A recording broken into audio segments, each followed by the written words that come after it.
हमारे चैनल आपकी पेंशन में आपका स्वागत है। पेंशन की न्यूज के लिए चैनल को सब्सक्राइब करें।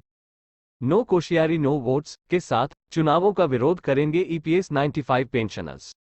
नो कोश्यारी नो वोट्स के निर्णय के साथ लोकसभा और राज्य विधानसभाओं के चुनावों का विरोध करने का संकल्प लिया।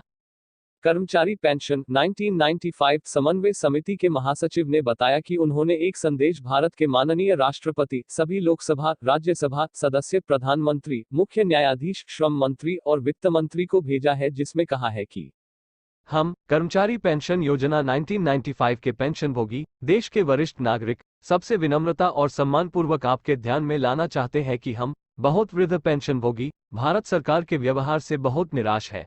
हमारी पेंशन के संबंध में हमारी समस्याओं के प्रति और भारत के माननीय सर्वोच्च न्यायालय के कामकाज के कारण निराश है, और इसलिए हमने सर्वसम्मति से देश के लोकसभा और राज्यों की विधानसभाओं के सभी भावी चुनावों में नोटा का उपयोग करने का संकल्प लिया।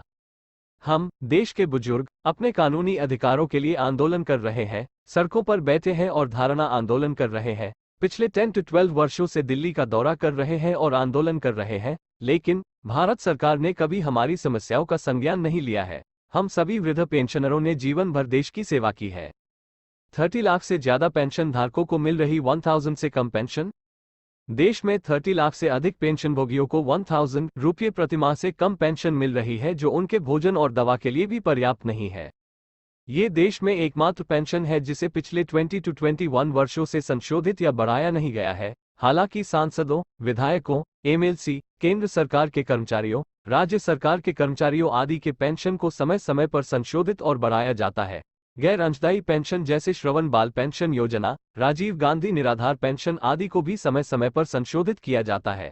हमारे ईपीएस 95 पेंशन को संशोधित नहीं किया गया है और भारत सरकार ने हमें मरने के लिए हवा में फेंक दिया है। कोश्यारी समिति की सिफारिश लागू क्यों नहीं? भारतीय जनता पार्टी के नेताओं ने 2012 में विपक्ष में रहते हुए इस पेंशन को कम से कम रुपये तक बढ़ाने के लिए राज्यसभा में याचिका दायर की। पेंशन को 3000 के साथ डी.ए. बढ़ाने की उक्त याचिका को स्वीकार कर लिया गया और कांग्रेस पार्टी द्वारा शासित सरकार द्वारा भगत सिंह कोश्यारी समिति का गठन किया गया। कोश्यारी समिति ने न्यूनतम पेंशन को तदनुरूपी डी.ए. के साथ बढ़ाकर 3000 रुपये करने की सिफारिश की। यह 2013 में था। भारतीय जनता पार्टी विपक्ष में रहते हुए भगत सिंह कोश्यारी समिति को लागू करने की मांग कर रही थी।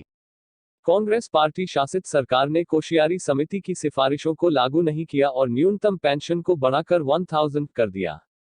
फिर 2014 के लोकसभा चुनाव के दौरान भाजपा नेताओं ने सत्ता में आने पर समिति की सिफारिशों को लागू करने का आश्वासन दिया और इसलिए अधिकांश पेंशन भोगियों ने भाजपा उम्मीदवारों को वोट दिया। फिर भाजपा सत्ता में आए और अब सत्ता में है। 2014 से भाजपा के नेता देश के वृद्ध गरीब पेंशन भोगियों को दिए गए उक्त आश्वासन को भूल गए। कांग्रेस शासित सरकार ने भगत सिंह कोश्यारी समिति की सिफारिशों को लागू नहीं किया और भाजपा नेताओं ने देश के वृद्ध गरीब पेंशन भोगियों को धोखा दिया और हमें यह सोचने के लिए मजबूर किया कि हमारे साथ देश के नागरिकों की तुलना में अलग व्यवहार किया जाता है।